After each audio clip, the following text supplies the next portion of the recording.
राज्यसभा उपसभापति चुनाव को लेकर सत्तारूढ़ एनडीए और विपक्षी पार्टियां आमने सामने आ गई हैं।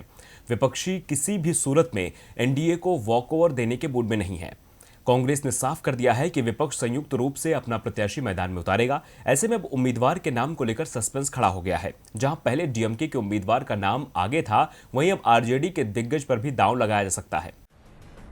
लोकसभा से लेकर राज्यसभा तक मोदी सरकार का दबदबा कायम है। ऐसे में राज्यसभा उपसभापति के चुनाव में एनडीए प्रत्याशी हरिवंश नारायण सिंह को हराना आसान नहीं है।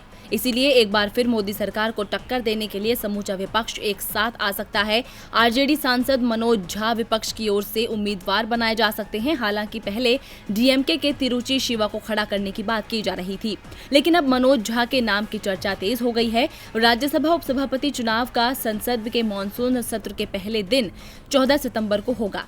ऐसे में नामांकन दाखिल करने की आखिरी तारीख 11 सितंबर है। दरअसल राज्यसभा के उपसभापति रहे हरिवंश नारायण सिंह का कार्यकाल इसी साल अप्रैल में खत्म हो चुका है, जिसके बाद वे दोबारा सांसद चुनकर आए हैं। ऐसे में उपसभापति का चुनाव दोबारा से होना है। एनडीए की तरफ से एक बार फिर हरिवंश सिंह उपसभापति के लिए मैदान में उतरे हैं। ऐसे में कांग्रेस ने विपक्षी दलों को एकजुट करने की रणनीति अपनाई है, जिसके लिए पहले डीएमके सांसद तिरुचि शिवा को प्रत्याशी बनाने की बात चल रही थी, लेकिन अब मनोज झा को प्रत्याशी बनाने की बात कही जा रही है। अब उपसभापति के उम्मीदवार का नाम जल्द हो सकता है, लेकिन जो भी दिग्गज मैदान में उतरेगा उसके लिए जीत हासिल करना आसान नहीं है, क्योंकि एनडीए के पास राज्यसभा में सबसे ज्यादा सीटें हैं। BJP 87, AIADMK 9, JDU 5, Akali Dal 3, AJP 1, BPF 1, RPI 1, NPF 1, MNF 1, NPP 1 और नामित सदस्य 7 को मिलाकर कुल 116 सदस्यों का समर्थन हासिल है।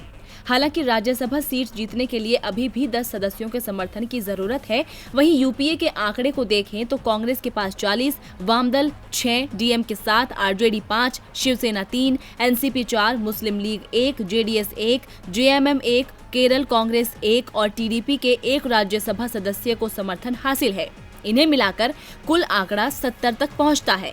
ऐसे में गैर एनडीए और गैर यूपीए के दल ही सबसे अहम भूमिका में है, क्योंकि इनकी संख्या राज्यसभा में 68 है।